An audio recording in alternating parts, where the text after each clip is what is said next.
완도 바닷가 새벽 5시 알람이 울리기도 전에 장말순의 눈이 떠졌습니다. 71년을 살아온 몸은 이미 시계보다 정확했죠. 창문 밖으로 들리는 파도 소리가 어제와 똑같았지만 오늘따라 유난히 쓸쓸하게 느껴졌습니다. 오늘도 우리 재우만은 잘 살게 해주세요. 말수는 침대 옆 작은 탁자에 놓인 성경책에 손을 얹고 짧은 기도를 올렸습니다. 20년 전 남편이 세상을 떠난 뒤로 매일 아침 똑같은 기도였죠. 남편이 남겨준 작은 횟집 겸 분식집을 혼자 꾸려온 세월이 벌써 20년입니다. 처음엔 막막했지만 지금은 동네 어르신들 사이에서 손맛 좋기로 소문난 집이 됐습니다. 말수는 천천히 몸을 일으켜 부엌으로 향했습니다. 주방 창문으로 보이는 완도 바다는 새벽 안개에 쌓여 몽환적이었죠. 갈매기 소리가 멀리서 들려왔습니다. 가게 문을 여는 시간은 아침 7시지만 준비는 훨씬 일찍 시작해야 했습니다. 회를 뜨고 밥을 짓고 육수를 우리는 일은 시간과의 싸움이었으니까요. 아이고 허리야. 앞치마를 두르며 말수는 작게 신음했습니다. 요즘 들어 허리가 예전 같지 않았죠. 하지만 쉴 수는 없었습니다. 이 가게가 그녀의 전부였고 무엇보다 서울에서 직장 다니는 아들 재우를 생각하면 쉬고 싶어도 쉴 수가 없었습니다. 오전 11시쯤 단골 손님 몇 분이 들어왔습니다. 완도에서 평생을 산 어르신들이었죠. 말순이 오늘 물회 있어? 있죠 어르신. 오늘 아침에 잡아온 따끈한 거예요. 말순은 환한 미소로 손님을 맞았습니다. 이 미소는 진짜였습니다. 손님들과 이야기를 나누는 시간만큼은 외로움을 잊을 수 있었으니까요. 점심 장사를 마치고 오후 3시쯤 말순의 휴대폰이 울렸습니다. 화면에 뜬 이름은 재우였습니다. 아들의 전화는 언제나 말순의 하루를 밝게 만들었죠. 재우야. 밥은 먹었어? 응, 엄마. 나 오늘 얘기할 게 있어서 전화했어. 목소리가 평소보다 조심스러웠습니다. 말순의 가슴이 두근거렸죠. 좋은 소식일까, 나쁜 소식일까? 42년을 살아온 아들이지만 여전히 엄마 입장에서는 어린아이 같았습니다. 무슨 일인데? 혹시 회사에서 무슨 일 있었어? 아니야, 그게 아니라. 엄마, 나 결혼하려고. 말수는 순간 말문이 막혔습니다. 결혼이라니. 물론 나이가 40이니 이제 해야 할 때이긴 했죠. 하지만 너무 갑작스러웠습니다. 누구랑? 언제부터 사귄 거야? 3개월 정도 됐어. 회사 모임에서 알게 됐는데 진짜 좋은 사람이야. 다음 주말에 엄마한테 인사드리러 갈게. 전화를 끊고 난 뒤 말수는 한참을 멍하니 앉아 있었습니다. 기쁜 마음 반, 불안한 마음 반이었죠. 아들이 결혼을 한다는 건 기쁜 일이지만 왠지 모르게 가슴 한편이 싸늘했습니다. 엄마의 직감이었을까요? 일주일 뒤 토요일 재우가 약혼녀와 함께 완도로 내려왔습니다. 말수는 새벽부터 일어나 집을 청소하고 아들이 좋아하는 음식을 준비했죠. 갈치조림, 멍게비빔밥, 전복죽까지. 냉장고에 있는 좋은 재료는 다 꺼냈습니다. 오후 2시쯤 현관문이 열렸습니다. 엄마 왔어. 재우의 목소리가 들렸습니다. 말수는 앞치마를 벗으며 거실로 나갔죠. 재우 옆에는 키가 크고 날씬한 여자가 서 있었습니다. 38살이라고 했던가요? 흰색 블라우스에 베이지색 바지를 입은 모습이 깔끔해 보였습니다. 정말수님 처음 뵙겠습니다. 윤세진이라고 합니다. 그런데 말수는 첫 인사에서부터 뭔가 이상함을 느꼈습니다. 세진은 말순을 어머니라고 부르지 않고 장말수님이라고 불렀던 거죠. 그래요. 들어와요. 배고프죠? 밥 차려놨어요. 식탁에 둘러앉았습니다. 말순이 정성껏 준비한 음식들이 상 위에 가득했죠. 하지만 세진은 음식을 보더니 조심스럽게 말했습니다. 장말수님, 저는 채식 위주로 식사를 해서요. 생선이랑 고기는 안 먹습니다. 말수는 당황했습니다. 재우가 미리 얘기해줬더라면 준비를 달리 했을 텐데요. 하지만 어쩔 수 없었죠. 말수는 급하게 냉장고를 뒤져 샐러드와 나물을 더 꺼내왔습니다. 식사 중에 세진이 입을 열었습니다. 저희는 영적 에너지가 맞는 가족끼리만 만나려고 하거든요. 장말수님도 영성에 관심 있으세요? 영성이요? 저는 교회 다니는데. 아, 종교랑은 다른 개념이에요. 영적 깨달음 말이에요. 요즘 정말 중요한 트렌드거든요. 말수는 무슨 말인지 하나도 이해할 수 없었습니다. 하지만 아들이 좋아하는 사람이니 그러려니 했죠. 재우는 옆에서 새 집만 바라보며 환하게 웃고 있었습니다. 저녁이 되자 두 사람은 서울로 돌아갔습니다. 말수는 현관 앞에서 손을 흔들며 배웅했죠. 차가 멀어지는 걸 보면서 말수는 가슴이 답답했습니다. 뭔가 잘못된 것 같은 기분이었죠. 하지만 아들이 행복하다면 그것으로 됐다고 스스로를 위로했습니다. 2달 뒤 재우와 세진은 결혼식을 올렸습니다. 서울의 한 호텔 웨딩홀이었죠. 말수는 검은색 한복을 차려입고 올라갔습니다. 하객은 대부분 신랑 신부의 직장 동료들이었습니다. 말수는 구석 자리에 앉아 조용히 식을 지켜봤죠. 신혼여행을 다녀온 뒤 재우 부부는 서울 강남에 있는 35평짜리 아파트에 신혼집을 꾸렸습니다. 전세금이 6억 5천만 원이라고 했습니다. 말수는 그 돈이 얼마나 큰 돈인지 실감이 나지 않았죠. 완도에서는 집을 한 채 살 수 있는 돈이었으니까요. 결혼 초반에는 재우가 3주에 한 번씩 완도에 내려왔습니다. 하지만 세진은 함께 오지 않았죠. 여보가 요즘 자기계발 모임에 바쁘대. 다음에는 같이 올게, 엄마. 재우의 말에 말수는 그러려니 했습니다. 며느리도 바쁠 거라고 생각했죠. 하지만 시간이 지나면서 재우의 방문 횟수는 점점 줄어들었습니다. 3주에 한 번이 한 달에 한 번이 되더니 나중에는 2달에 한 번도 오지 않았습니다. 말수는 전화라도 자주 하려고 했습니다. 하지만 재우는 항상 바쁘다는 핑계로 통화를 짧게 끊었죠. 엄마, 나 회의 들어가야 해. 나중에 전화할게. 재우야, 밥은 잘 먹고 다니는 거야? 응, 걱정 마. 끊을게. 뚝. 전화가 끊어지는 소리가 말순의 귓가에 쓸쓸하게 울렸습니다. 그해 가을 말순은 횟집에서 일하다가 갑자기 어지러움을 느꼈습니다. 몸이 휘청거리더니 그대로 바닥에 쓰러졌죠. 다행히 단골 손님이 발견해서 바로 구급차를 불렀습니다. 병원 응급실에 실려간 말순은 의식을 되찾았습니다. 의사는 과로와 스트레스로 인한 일시적인 저혈압이라고 진단했죠. 입원까지는 필요 없지만 당분간 무리하지 말고 쉬라고 했습니다. 말수는 병원 침대에 누워 재우에게 전화를 걸었습니다. 손이 떨렸죠. 여보세요? 재우의 목소리가 들렸습니다. 재우야, 엄마야. 나 지금 병원이야. 병원? 무슨 일이야? 가게에서 쓰러졌어. 의사 선생님이 과로래. 괜찮긴 한데. 말수는 울먹이는 목소리를 참으려 애썼습니다. 아들이 걱정할까 봐요. 엄마, 그게 오늘 세진이 영성 모임 있어서 중요한 날이라서 못 가. 엄마 괜찮으시지? 말수는 할 말을 잃었습니다. 자기 엄마가 병원에 실려갔는데 며느리의 모임이 더 중요하다니요. 그래, 괜찮아. 너 바쁘면 오지 마. 미안해, 엄마. 다음에 갈게.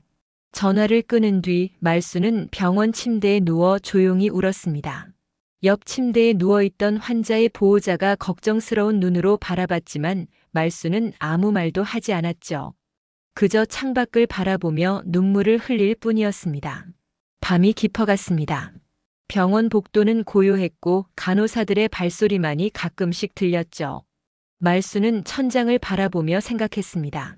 내가 20년 동안 혼자서 아들을 키우고 대학까지 보내고 취업할 때까지 뒷바라지한 게 이런 결과를 얻으려고 한 건가? 아들은 이제 나를 필요로 하지 않는 걸까? 다음 날 아침 교회 집사인 박화영이 병원으로 찾아왔습니다. 화영은 말순과 같은 완도에 살면서 서울에 사는 자녀를 두고 있어서 자주 서울을 오가는 사람이었죠. 나이는 50대 중반으로 말순보다 15살 정도 어렸지만 늘 말순을 챙겨주는 든든한 친구였습니다. 권사님 괜찮으세요? 화영이 걱정스러운 얼굴로 물었습니다. 괜찮아요. 그냥 좀 쉬라는데요. 아드님은 안 오셨어요? 말순은 대답하지 못했습니다. 화영은 말순의 표정만 봐도 상황을 알 수 있었죠. 권사님, 너무 상심하지 마세요. 요즘 젊은 사람들은 다 그래요. 제가 뭘 잘못한 걸까요? 아들한테. 말순의 목소리가 떨렸습니다. 화영은 말순의 손을 꼭 잡아주었죠. 아무것도 잘못하신 거 없어요. 권사님은 정말 훌륭한 어머니세요. 시간이 지나면 아드님도 알게 될 거예요. 하지만 말순은 위로가 되지 않았습니다. 아들의 마음이 자기에게서 멀어진 게 느껴졌으니까요. 퇴원한 뒤 말순은 가게 일을 줄이기로 했습니다. 주말에만 영업을 하고 평일에는 쉬기로 한 거죠. 건강도 그렇고 마음도 지쳐 있었습니다. 며칠 뒤 시장에 장을 보러 갔을 때였습니다. 생선가게 아주머니가 말순에게 다가왔죠. 말순 씨, 며느리분 정말 멋지시더라고요. 네. 우리 며느리를 어디서 봤어요? 지난주에 서울 가서 딸 만났다가 백화점 최상층 레스토랑에서 봤어요. 옷도 명품 입고 정말 우아하시던데요. 말순은 가슴이 철렁했습니다. 백화점 최상층 레스토랑이라니요. 그날 재우는 세진이 중요한 명상 세미나에 간다고 했었습니다. 거짓말을 한 걸까요? 집에 돌아와서 말순은 재우에게 전화를 걸었습니다. 재우야, 지난주 토요일에 세진이 명상 세미나 갔다며? 응, 왜? 아니야. 그냥. 말순은 더 이상 묻지 못했습니다. 아들을 의심하고 싶지 않았으니까요. 하지만 며칠 뒤 화영이 말순에게 휴대폰을 보여줬습니다. 세진의 인스타그램이었죠. 권사님, 이거 보세요. 화면에는 세진이 부모님과 함께 고급 리조트에서 찍은 사진이 올라와 있었습니다. 날짜를 보니 말순이 병원에 입원했던 바로 그날이었습니다. 해시태그에는 영적 리트릿, 깨달음의 시간, 감사한 부모님 같은 글귀들이 적혀 있었죠. 말순은 손이 떨렸습니다. 아들은 자기 엄마가 병원에 누워 있는데 장모 장인과 함께 리조트에서 시간을 보내고 있었던 거죠. 권사님, 이건 너무한 거 아니에요? 화영이 분노한 목소리로 말했습니다. 하지만 말순은 아무 말도 할 수 없었습니다. 가슴이 미어지는 것 같았죠. 그날 밤 말순은 잠을 이룰 수 없었습니다. 천장을 바라보며 눈물만 흘렸죠. 나는 가족이 아니구나.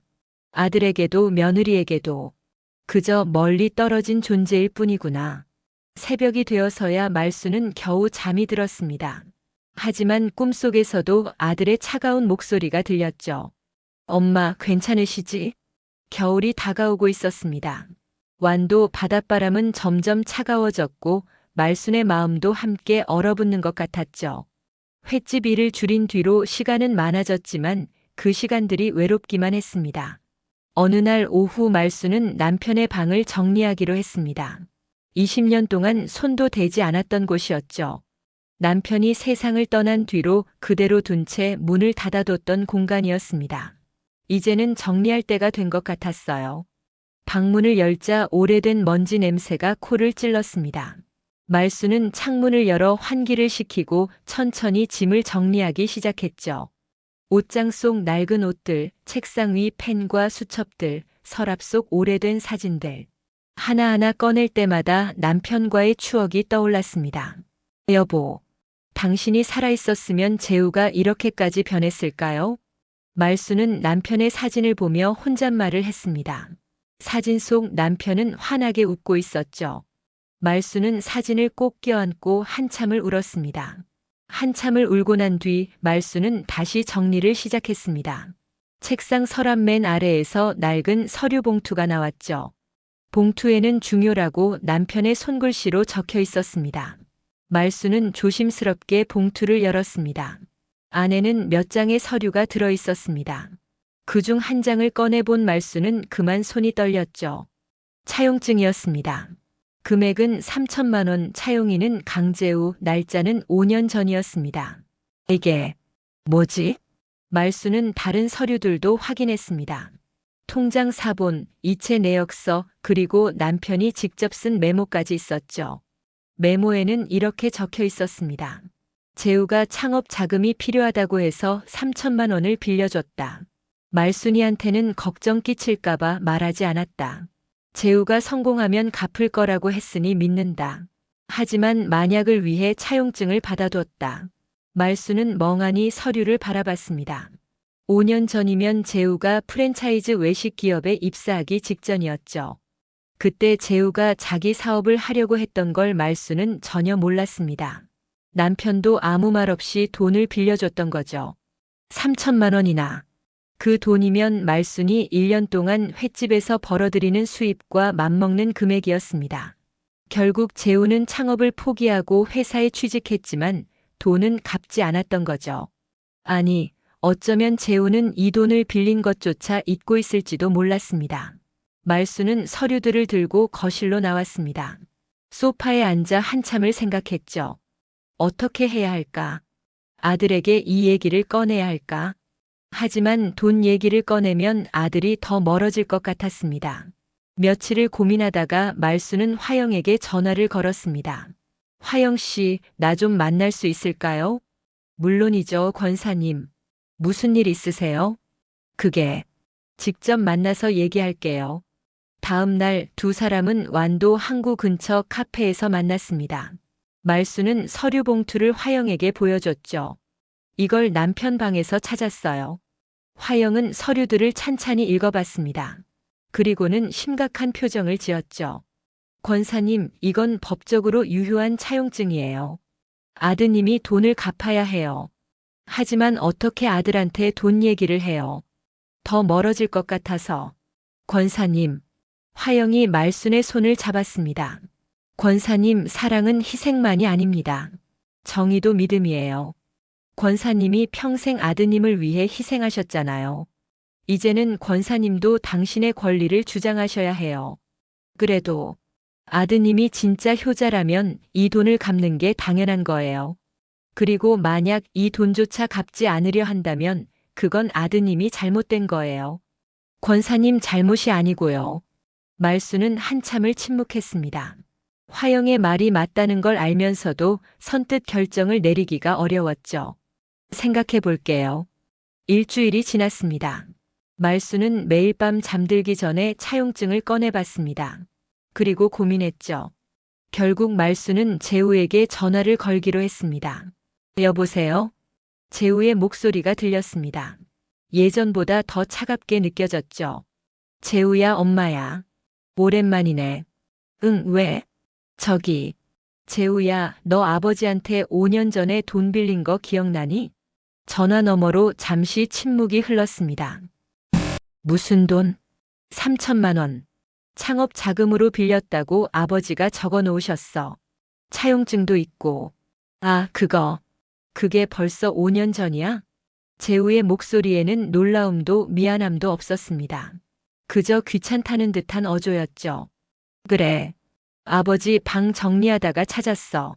재우야, 이제라도 갚을 수 있겠니? 엄마, 나 지금 돈 없어. 전세금에 생활비에.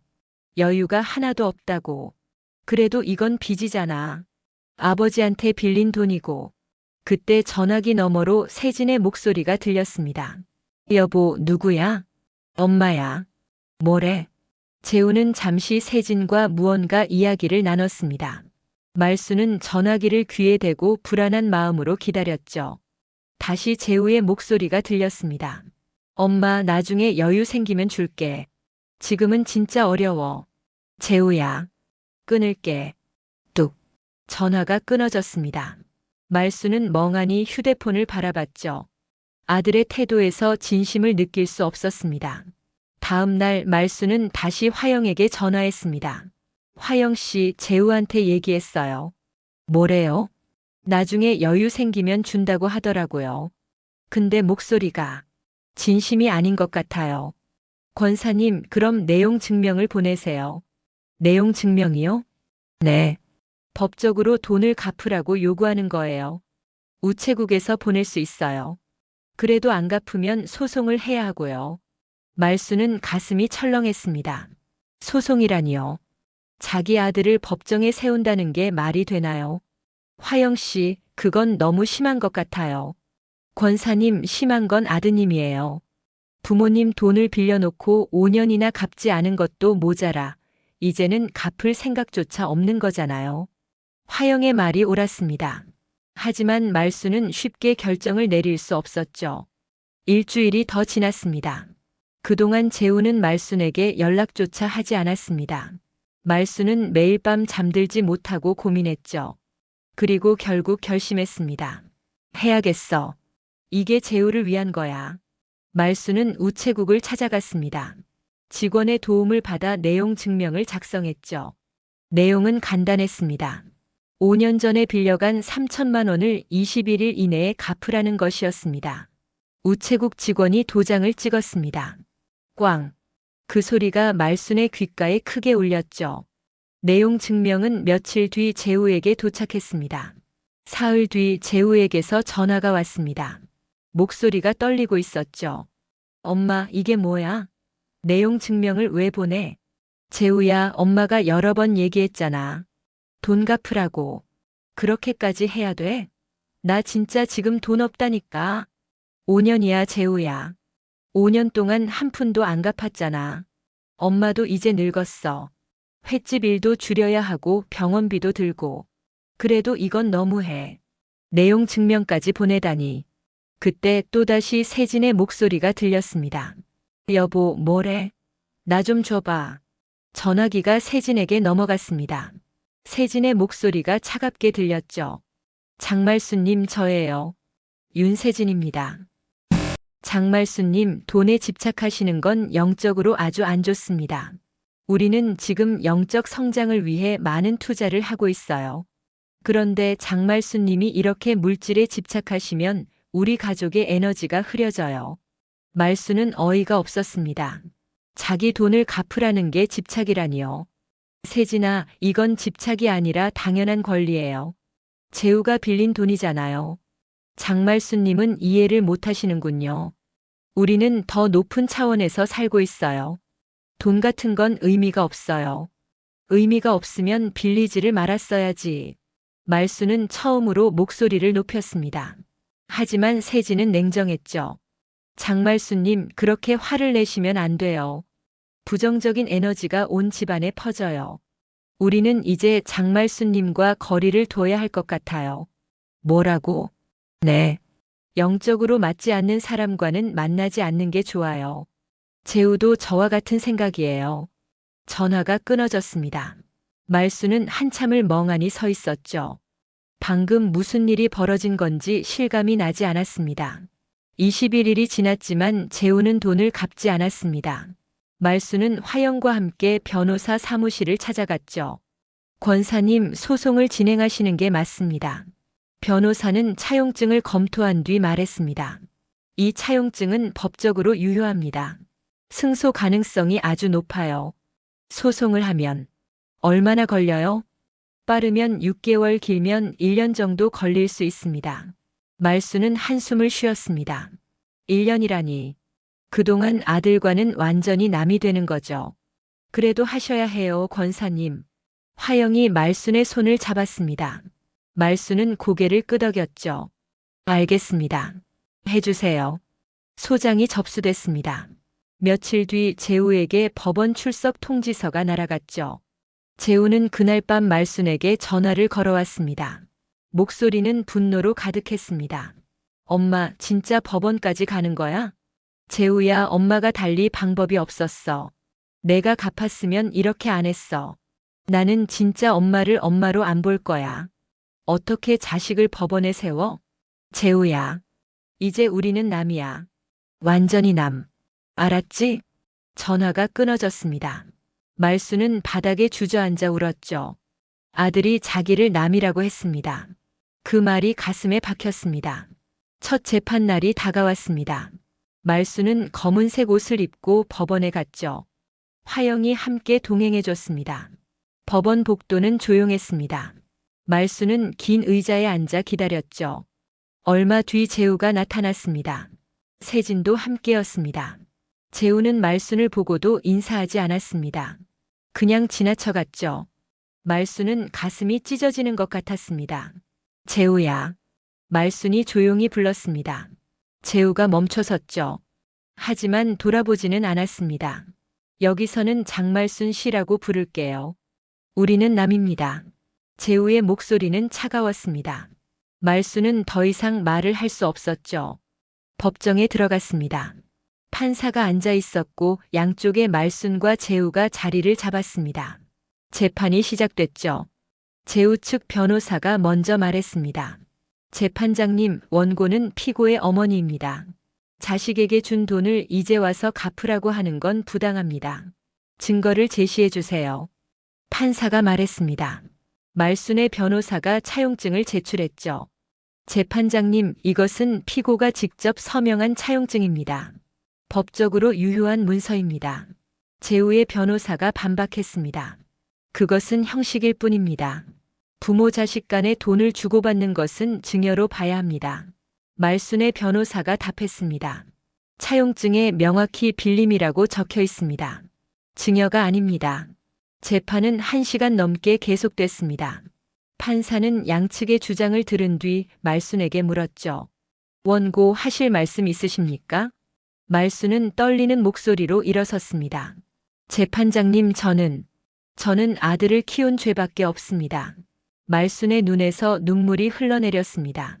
저는 20년 동안 혼자서 아들을 키웠습니다.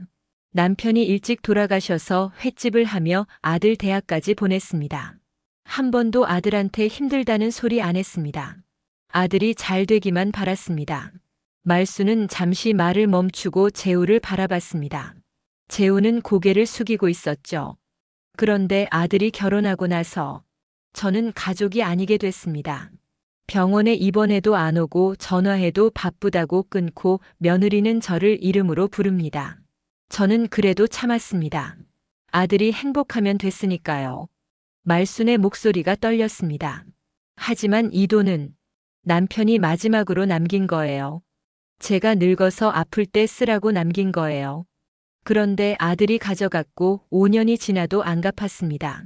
저는 그저 제 돈을 돌려받고 싶을 뿐입니다. 그게 그렇게 큰 죄인가요? 법정은 조용했습니다. 판사도 방청객들도 모두 말순을 바라봤죠. 저는 아들을 사랑합니다. 지금도 사랑합니다. 하지만 이제는 저도 살아야 합니다. 제발, 제 권리를 인정해 주세요. 말순은 자리에 앉았습니다. 재판장은 잠시 서류를 검토하더니 말했죠. 이번 사건은 다음 주에 최종 판결을 내리겠습니다. 재판이 끝나고 말순은 법원을 나왔습니다. 화영이 부축해줬죠. 권사님 잘하셨어요. 정말 잘하셨어요. 말순은 고개를 끄덕였지만 마음은 텅 빈 것 같았습니다. 이게 과연 옳은 일이었을까? 하지만 이미 돌이킬 수 없었죠. 일주일이 지났습니다. 말순은 그 일주일 동안 거의 잠을 자지 못했죠. 매일 밤 천장을 바라보며 재우의 얼굴을 떠올렸습니다. 어린 시절 해맑게 웃던 모습, 대학 입학 통지서를 들고 기뻐하던 모습, 첫 월급을 타서 말순에게 꽃다발을 사주던 모습, 그 모든 게 이제는 먼 옛날의 일처럼 느껴졌습니다. 최종 판결일이 왔습니다. 말순은 이번에도 검은색 옷을 입고 법원으로 향했죠. 화영이 또다시 함께 해줬습니다. 권사님, 오늘은 분명 좋은 결과가 있을 거예요. 결과가 중요한 게 아니에요, 화영 씨. 이미 제 마음은. 말순은 말을 잇지 못했습니다. 가슴속이 텅 빈 것 같았죠. 법정에 들어서자 재우가 이미 앉아 있었습니다. 세진은 이번에는 오지 않았네요. 재우는 여전히 말순을 쳐다보지도 않았습니다. 마치 남인 것처럼요. 판사가 입장했고 모두 일어섰습니다. 판사는 자리에 앉더니 서류를 펼쳤죠. 원고 장말순과 피고 강재우 간의 대여금 청구 사건에 대해 판결을 선고하겠습니다.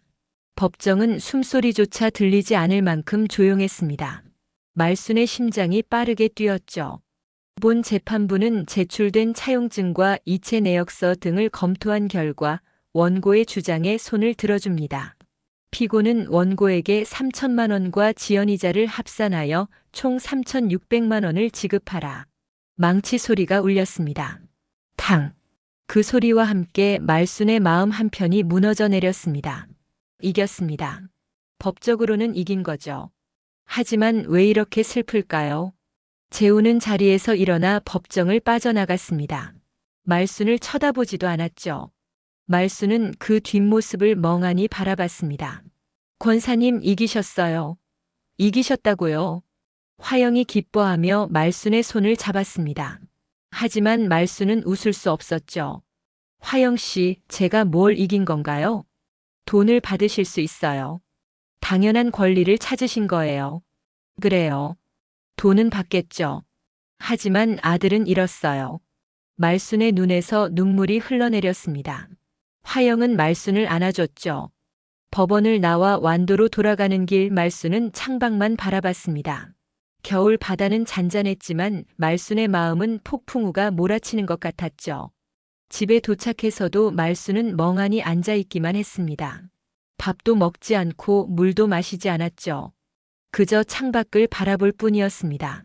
며칠이 지났습니다. 재우는 여전히 연락이 없었죠. 판결이 났으니 돈을 보내야 하는데 아무런 소식이 없었습니다. 말순은 변호사에게 전화를 걸었습니다. 변호사님, 재우가 돈을 안 보내는데요. 그럴 경우에는 강제 집행을 해야 합니다. 아드님의 재산을 압류할 수 있어요. 재산 압류요? 네. 아드님 명의의 통장이나 부동산 같은 걸 압류하는 거죠. 말순은 가슴이 답답했습니다. 거기까지 가야 하나요? 하지만 어쩔 수 없었습니다. 이미 시작한 일이었으니까요. 일주일 뒤 재우의 통장이 압류됐습니다. 그날 저녁 재우에게서 전화가 왔죠. 목소리는 분노로 가득했습니다. 엄마, 통장까지 압류해. 진짜 끝까지 가는 거야? 재우야, 내가 돈을 갚았으면 이렇게 안 됐어. 나 지금 월급 들어온 통장인데 생활비를 어떻게 해? 재우야, 그건 내가 알아서 할 일이야. 엄마도 살아야 해.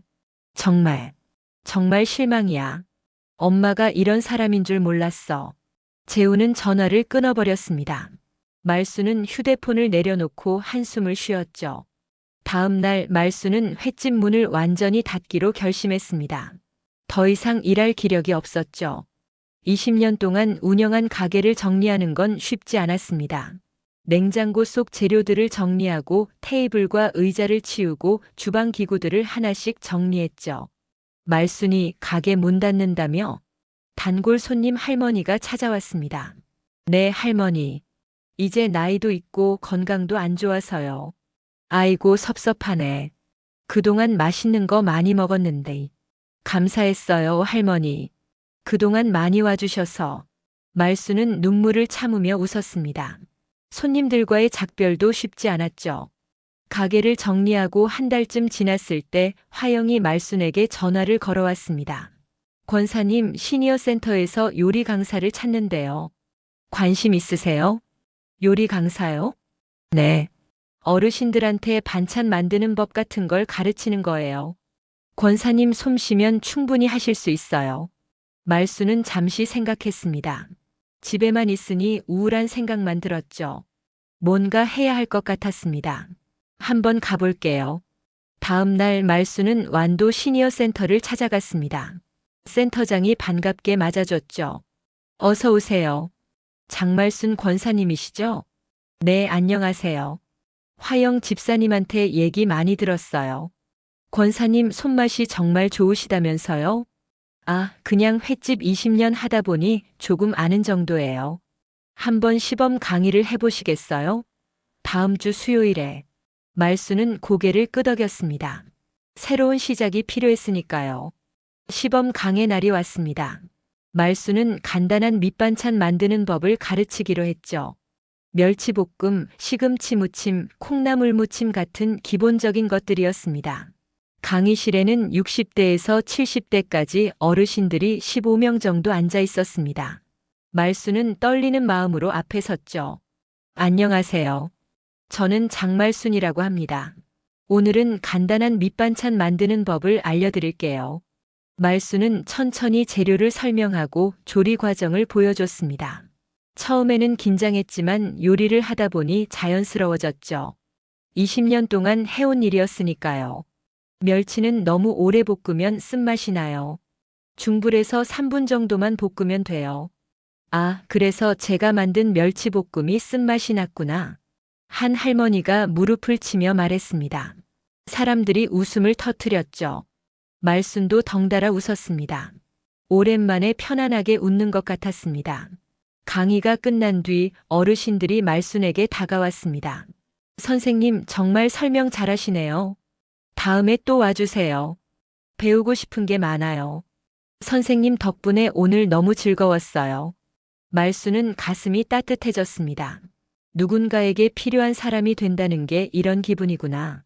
오랜만에 느끼는 감정이었죠. 센터장이 말순에게 다가왔습니다. 권사님, 정식으로 강사로 모시고 싶은데요. 한 달에 8번 정도 오시면 됩니다. 강사료는 회당 15만 원 드릴게요. 정말요? 네. 어르신들 반응도 너무 좋으시고 권사님 가르치시는 것도 훌륭하세요. 말순은 감사한 마음이 들었습니다. 새로운 시작이 주어진 거죠. 그날부터 말순은 일주일에 2번씩 시니어 센터에서 강의를 했습니다. 처음에는 밑반찬 만들기였지만 점점 다양한 메뉴를 가르치게 됐죠. 회덮밥, 해물찜, 생선구이 같은 것들이었습니다.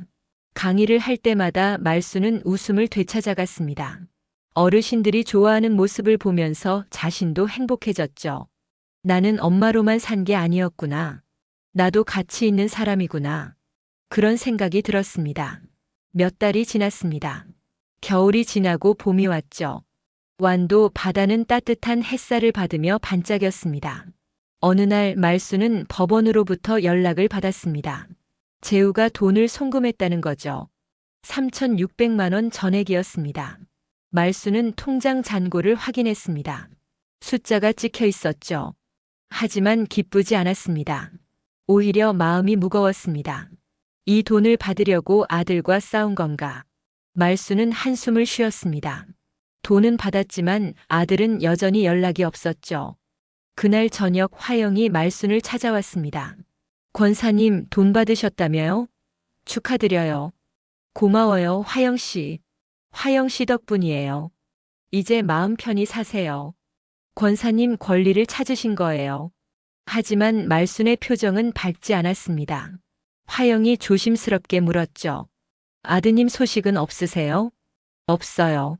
돈 보낸 뒤로도 연락이 없네요. 시간이 지나면 나아질 거예요. 그럴까요? 말순은 창밖을 바라봤습니다. 봄바람이 나뭇가지를 흔들고 있었죠. 며칠 뒤 말순은 받은 돈으로 뭘 할까 고민했습니다. 노후 자금으로 아껴둘까 아니면 작은 집이라도 하나 살까? 여러 생각이 들었죠. 그런데 이상한 일이 생겼습니다. 완도 시장에서 우연히 만난 아주머니가 말순에게 말했죠. 말순 씨, 며느리분 요즘 돈 문제로 스트레스 받으신다던데요? 네. 무슨 얘기예요? 서울 사는 제 조카가 그러는데 며느리분이 다니시는 그 영성 단체에서 돈을 헌납하라고 압박한대요. 몇 천만 원씩요. 말순은 가슴이 철렁했습니다. 혹시 재우가 보낸 그 돈이. 그날 밤 말순은 잠을 이룰 수 없었습니다. 혹시 세진이 재우를 압박해서 돈을 보낸 건 아닐까? 그리고 그 돈을 영성 단체에 바치려고 하는 건 아닐까? 일주일 뒤 말순의 예감은 현실이 됐습니다. 재우에게서 전화가 온 거죠. 목소리가 지쳐 있었습니다. 엄마, 재우야? 오랜만에 듣는 아들의 목소리였습니다. 하지만 예전처럼 밝지 않았죠. 엄마, 나 세진이랑 이혼하려고. 말순은 말문이 막혔습니다. 이혼이라니요. 무슨 일이야? 세진이. 엄마한테 보낸 그 돈을 자기가 다니는 단체에 헌납하라고 했어.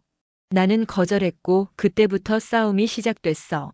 알고 보니 지난 1년 동안 세진이 그 단체에 2억 원 넘게 갖다 바쳤더라고. 2억 원이나? 응. 우리 전세금 빼내서 내 퇴직금까지 털어서. 나는 하나도 몰랐어.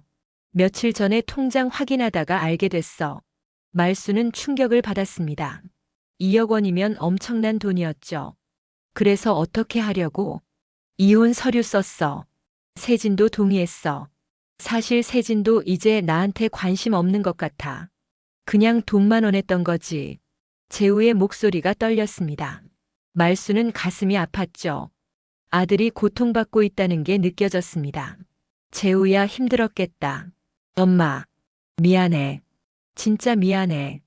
재우가 울먹이기 시작했습니다. 엄마를 법정에 세우고 남이라고 하고 나 정말 최악이었어.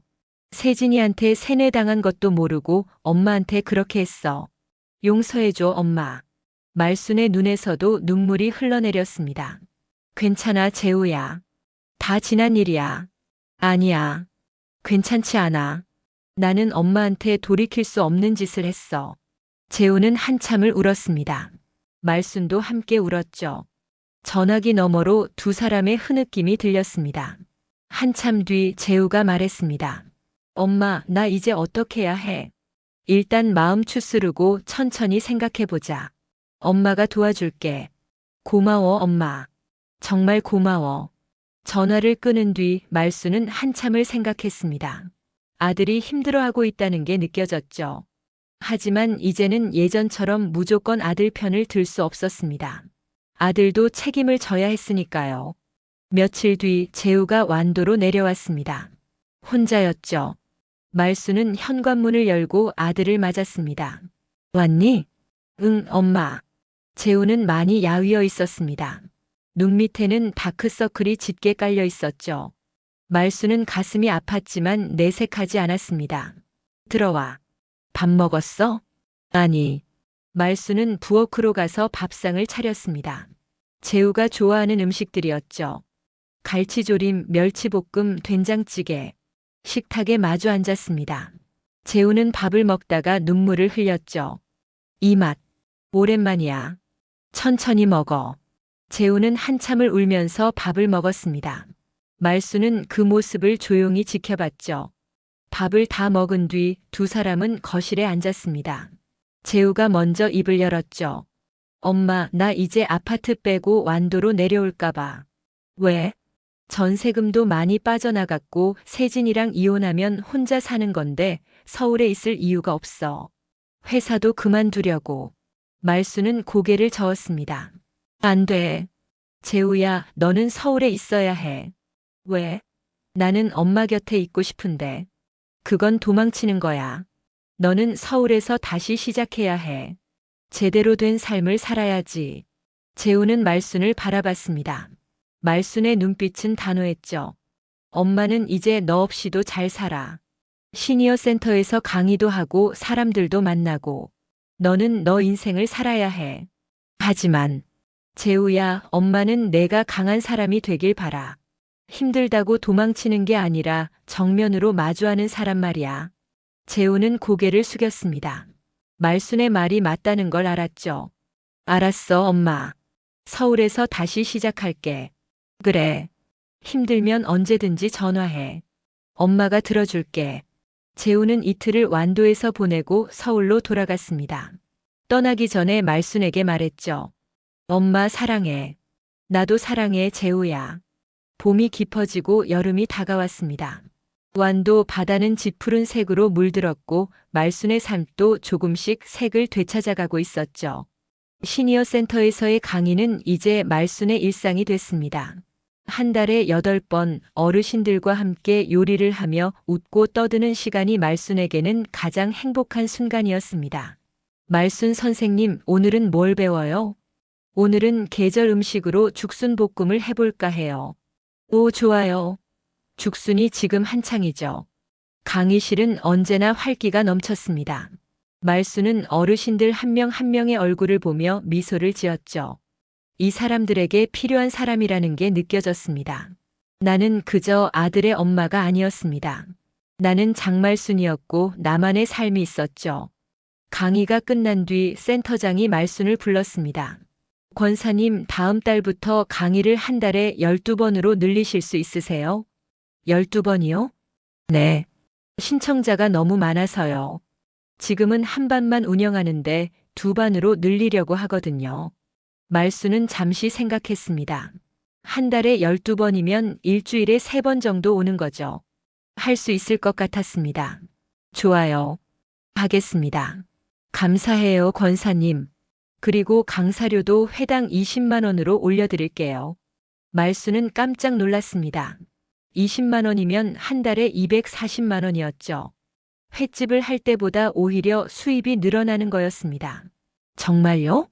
네. 권사님 강의는 이제 우리 센터의 간판이에요. 다른 지역에서도 문의가 올 정도거든요. 말수는 가슴이 벅차올랐습니다. 71년을 살면서 처음으로 자기 자신의 가치를 인정받는 기분이었죠. 그날 저녁 말수는 화영을 불러 저녁을 함께 먹었습니다. 화영 씨 강의가 늘어났어요. 그리고 강사료도 올랐고요. 축하드려요, 권사님. 정말 잘 됐네요. 다 화영 씨 덕분이에요. 화영 씨가 시니어 센터 얘기 안 해줬으면 저는 아직도 집에서 우울하게 지내고 있었을 거예요. 아니에요. 다 권사님의 실력이에요. 저는 그냥 기회를 알려드린 것뿐이에요. 두 사람은 소주잔을 부딪혔습니다. 딸그랑 맑은 소리가 울렸죠. 권사님, 아드님은 요즘 어떠세요? 가끔 전화해요. 예전보다는 자주요. 이혼 절차 진행 중이래요. 많이 힘들어 하시겠어요. 그렇죠. 하지만 이번 일로 많이 배웠을 거예요. 사람을 제대로 보는 법도 배웠을 테고요. 말수는 소주를 한 모금 마셨습니다. 쓰면서도 달았죠. 한 달이 지났습니다. 말순의 강의는 더욱 인기를 끌었고 대기자 명단까지 생겼습니다. 다른 시니어 센터에서도 강의 요청이 들어왔죠. 말순은 바쁜 나날을 보냈습니다. 하지만 이 바쁨은 행복한 바쁨이었습니다. 어느 토요일 오후 말순은 집에서 쉬고 있었습니다. 문득 휴대폰이 울렸죠. 재우였습니다. 엄마, 나야. 재우야. 무슨 일이야? 엄마, 내가 다음 주말에 갈게. 엄마한테 드릴 게 있어서. 드릴 게? 응. 그냥 가면 알아. 토요일 오후에 갈게. 재우의 목소리는 예전보다 밝았습니다. 말수는 궁금했지만 더 묻지 않았죠. 다음 주 토요일 재우가 완도로 내려왔습니다. 손에는 큰 가방을 들고 있었죠. 말수는 현관문을 열고 아들을 맞았습니다. 왔니? 뭐 그렇게 많이 들고 왔어? 들어가서 얘기할게. 거실에 앉아서 재우는 가방을 열었습니다. 안에는 두툼한 봉투가 들어 있었죠. 재우는 조심스럽게 봉투를 말순에게 내밀었습니다. 엄마, 이거. 말순은 봉투를 열어봤습니다. 안에는 돈이 가득 들어 있었죠. 말순은 깜짝 놀랐습니다. 재우야, 이게 뭐야? 2억 3천만 원이야. 아파트 급매로 팔아서 나온 돈이야. 아파트를 팔았다고? 응. 전세로 살던 곳인데 집주인이 급하게 팔려고 해서 샀었거든. 작년에. 근데 이번에 내가 급매로 내놓으니까 금방 팔렸어. 원래 사둔 가격보다 3천만 원 정도 이득 본 거야. 말수는 어안이 벙벙했습니다. 2억 3천만 원이라니요. 그런데 이걸 왜 나한테? 엄마, 이거 받아. 나는 지금 원룸으로 이사했어. 월세 50만 원짜리. 그 정도면 충분해. 이 돈은 엄마가 가지고 계셔. 안 돼. 이건 내 돈이야. 엄마. 재우가 말순의 손을 잡았습니다. 나는 그동안 엄마한테 너무 못했어. 돈도 안 갚고 법정까지 세우고 남이라고까지 말했잖아. 이 돈으로 조금이라도 보상하고 싶어. 재우야. 그리고 솔직히 말하면 나는 아직 돈 관리를 제대로 못해. 세진이한테 속은 것도 돈 관리를 못했기 때문이야. 이 돈을 내가 가지고 있으면 또 어디에 쓸지 몰라. 엄마가 가지고 계시다가 내가 정말 필요할 때만 빌려줘. 말수는 눈물이 났습니다. 아들이 이렇게 성장했다는 게 느껴졌죠. 재우야, 엄마는 이 돈 필요 없어. 시니어 센터에서 강의하면서 벌고 있거든. 그래도 받아줘. 부탁이야, 엄마. 말수는 한참을 고민하다가 고개를 끄덕였습니다. 알았어. 근데 조건이 있어. 조건? 이 돈은 내 명의로 저축해 둘게. 통장은 엄마가 가지고 있고. 그리고 한 달에 한 번 엄마한테 목소리만 들려줘라. 그것만 약속해. 재우는 울먹였습니다. 고마워, 엄마. 꼭 지킬게. 두 사람은 한참을 안고 울었습니다. 지난 1년 동안의 아픔이 눈물과 함께 흘러내리는 것 같았죠. 저녁을 함께 먹으며 재우는 근황을 얘기했습니다. 세진이랑은 완전히 정리됐어. 이혼 서류도 다 썼고, 세진은 지금도 그 영성 단체에 다니고 있대. 그래도 괜찮니? 처음엔 힘들었는데 이제는 괜찮아. 오히려 홀가분해. 세진이 없으니까 내 돈을 내 마음대로 쓸 수 있고 누구 눈치도 안 보고. 회사는 어때? 잘 다니고 있어. 팀장님도 좋으시고 동료들도 잘 대해줘. 앞으로는 일에만 집중하려고. 말수는 안심이 됐습니다. 아들이 제 발로 서고 있다는 게 느껴졌죠. 재우야, 엄마가 하나만 물어볼게. 응, 뭐? 너 세진이 만나기 전에 좋아하던 여자 있었잖아. 그 여자는 어떻게 됐어? 재우는 잠시 멈칫했습니다. 아, 그 사람. 수진이? 헤어졌어. 3년 전쯤에. 왜? 수진이가 나보다 먼저 결혼했어. 지금은 애도 낳고 잘 살고 있대. 그랬구나. 말수는 아쉬웠지만 어쩔 수 없었죠. 이미 지나간 일이었으니까요. 다음 날 아침 재우는 서울로 돌아갔습니다. 떠나기 전에 말순을 꼭 안아줬죠. 엄마, 다음 달에 또 올게. 그리고 매주 전화할게. 그래. 조심해서 가고. 사랑해, 엄마. 나도 사랑해. 재우의 차가 멀어지는 걸 보며 말수는 손을 흔들었습니다. 가슴이 따뜻했죠. 아들을 다시 찾은 것 같았습니다. 그날 오후 말수는 은행에 갔습니다. 재우가 준 돈을 예금하기 위해서였죠. 은행 직원이 말순을 맞았습니다. 어서 오세요. 무엇을 도와드릴까요? 정기예금 하나 들려고요. 1억 2천만 원으로요. 네, 잠시만요. 말수는 서류를 작성하며 생각했습니다. 이 돈은 나중에 재우가 재혼할 때 쓰라고 줘야겠다. 아니면 재우가 진짜 힘들 때 쓰라고 주고. 말순 자신은 이 돈이 필요 없었습니다. 시니어 센터 강사료만으로도 충분히 살 수 있었으니까요. 한 달이 지났습니다. 재우는 약속대로 매주 전화를 했습니다. 통화는 길지 않았지만 아들의 목소리를 듣는 것만으로도 말수는 행복했죠. 엄마, 나 오늘 점심에 뭐 먹었는지 알아? 뭔데? 엄마가 해준 갈치조림이랑 똑같은 거. 회사 근처 식당에서 먹었는데 엄마 생각나더라. 그랬구나. 맛있었어? 엄마 거보다는 못했지. 역시 엄마가 최고야. 말수는 웃음이 났습니다. 이런 소소한 대화가 좋았죠. 여름이 지나고 가을이 왔습니다. 완도는 단풍으로 물들었고 말순의 삶도 안정을 찾아가고 있었습니다. 시니어 센터 강의는 여전히 인기였고 말수는 이제 완도에서 유명한 요리 강사가 됐죠. 어느 날 말수는 바닷가를 산책하고 있었습니다. 파도 소리를 들으며 걷다 보니 작은 집 한 채가 눈에 들어왔죠. 매물이라는 팻말이 붙어 있었습니다. 말수는 발걸음을 멈췄습니다. 집은 작았지만 아담했죠. 바다가 바로 앞에 보이는 위치였습니다. 말수는 핸드폰으로 적힌 번호에 전화를 걸었습니다. 여보세요? 바닷가 집 매물 보고 전화했는데요. 아, 네. 보러 오실래요? 말수는 다음 날 집을 보러 갔습니다. 집주인은 60대 남자였죠. 이 집은 제가 20년 전에 지었는데 이제 자식들 있는 서울로 가려고 파는 겁니다. 가격이 어떻게 되나요? 7천만 원이요. 땅이 60평 정도 되고 집은 20평 정도 됩니다. 말수는 집 안을 둘러봤습니다. 작지만 깨끗했고 무엇보다 창문 너머로 보이는 바다가 아름다웠죠. 살게요. 이 집. 말수는 그 자리에서 결정했습니다. 7천만 원이면 지금 가지고 있는 돈으로 충분히 살 수 있었죠. 재우가 준 돈은 건드리지 않아도 됐습니다. 한 달 뒤 말수는 새 집으로 이사했습니다. 화영이 도와줬죠. 권사님, 이 집 정말 좋네요. 바다가 이렇게 가까운데. 그쵸? 아침에 일어나면 바로 바다가 보여요. 말수는 짐을 정리하며 행복했습니다. 이제 이 집에서 새로운 삶을 시작하는 거죠. 거실에는 남편 사진을 걸었습니다.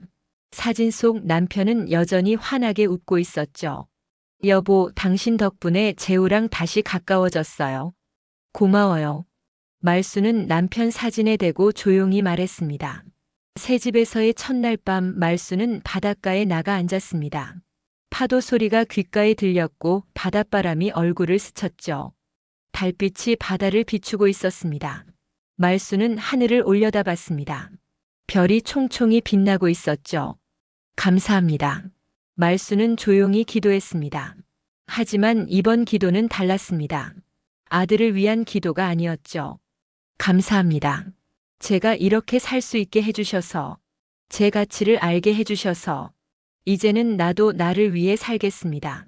처음으로 자기 자신을 위한 기도였습니다. 말수는 눈물이 났습니다. 하지만 슬픈 눈물이 아니었죠. 감사의 눈물이었습니다. 며칠 뒤 재우가 완도로 내려왔습니다.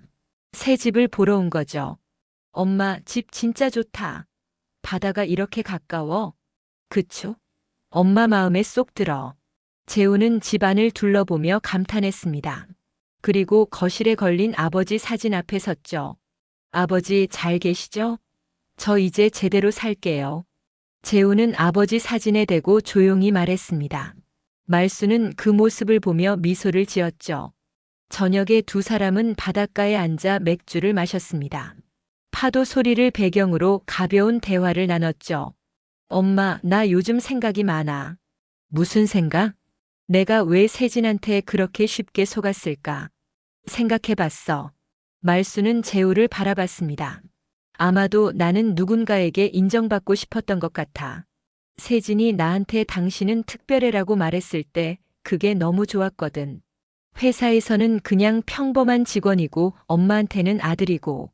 그런데 세진은 나를 특별하게 봐준다고 생각했어. 그랬구나. 근데 착각이었어. 세진은 나를 본 게 아니라 내 돈을 본 거였지. 이제는 알아. 재우는 맥주를 한 모금 마셨습니다. 앞으로는 제대로 된 사람을 만날 거야.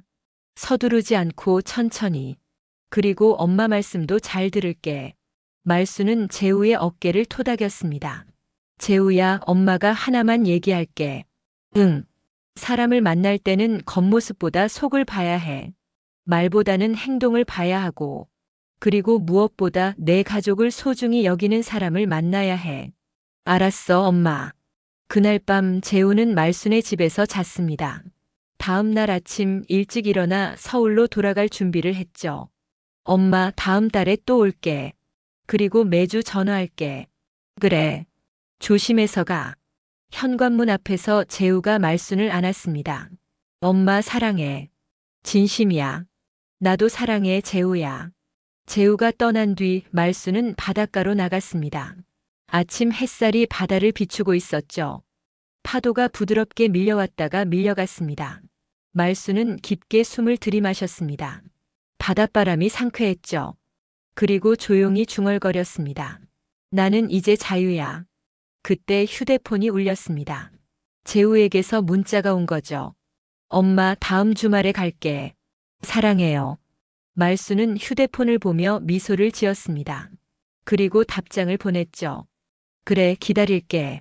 엄마도 사랑해. 말수는 다시 바다를 바라봤습니다. 파도가 계속해서 밀려오고 있었죠. 끝없이 쉬지 않고.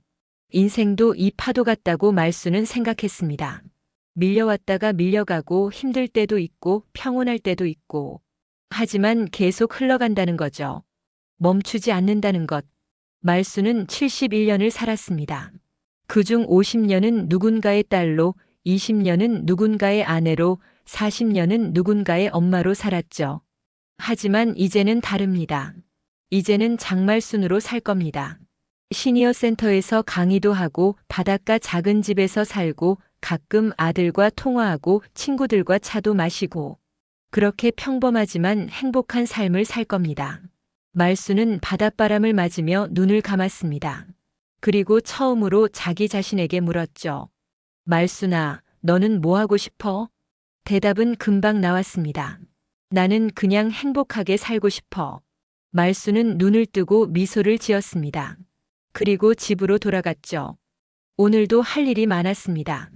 오후에는 시니어 센터 강의가 있었고 저녁에는 화영과 저녁 약속이 있었습니다. 집에 들어서며 말수는 거실에 걸린 남편 사진을 봤습니다. 여보, 저 이제 괜찮아요. 혼자서도 잘 살 수 있어요. 걱정 마세요. 사진 속 남편은 여전히 환하게 웃고 있었습니다. 마치 말순을 응원하는 것처럼요. 말순은 부엌으로 가서 차를 끓였습니다. 따뜻한 차 한 잔을 들고 창가에 앉았죠. 창문 너머로 바다가 보였습니다.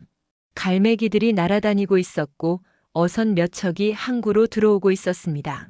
말순은 차를 한 모금 마셨습니다. 따뜻했죠. 좋다. 말순은 혼잣말을 했습니다. 그리고 미소를 지었죠. 인생은 71년 만에 처음으로 자기 것이 됐습니다. 이제부터는 장말순의 시간이었습니다. 누군가를 위해서가 아니라 자기 자신을 위해 사는 시간이죠. 말순은 창밖을 바라보며 생각했습니다. 앞으로 10년 아니 20년을 더 살 수 있을까요? 모르죠.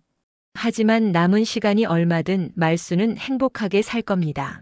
자기 자신을 사랑하며 자기 삶을 소중히 여기며 살 겁니다. 저녁이 됐습니다. 말순은 옷을 갈아입고 화영을 만나러 나갔죠. 두 사람은 완도 항구 근처 식당에서 저녁을 먹기로 했습니다. 권사님, 요즘 표정이 정말 밝아지셨어요. 화영이 말했습니다. 그래요? 제가요? 네.